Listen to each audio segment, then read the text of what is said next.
chapter 13 is an amazing chapter. I really do love it. And if Luke chapter 12 that we read yesterday challenged us and told us to think that our redemption calls us to treasure God's kingdom, then today continues that thought, but in a much more bold way.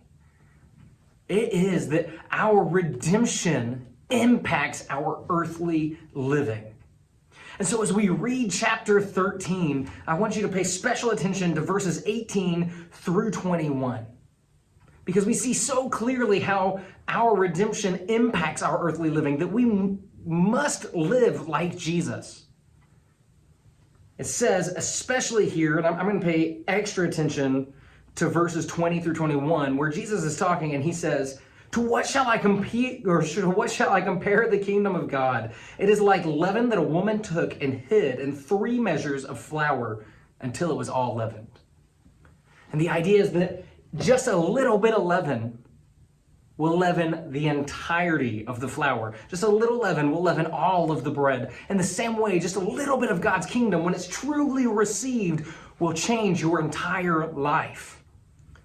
We don't come to God and say, all right, God, I want to live for you, and think that if we change our living, then we'll grow closer to God. And there is truth in that, but we have to understand that first we let God claim us. That first we let God grab us and take root in our life, and then he will begin to change us. And yes, it takes work on our side.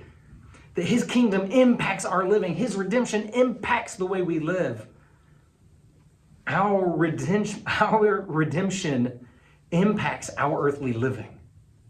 If we're a part of the kingdom of God, we're going to live in a way that looks like Jesus. So we have to wonder, do we have leaven in our life? Do we have the kingdom of God in our life that just a little bit changes our entire life? Further than that, are we choosing to live as leaven? Are we choosing to go forth and let just a little bit of our life impact the world on behalf of God's kingdom?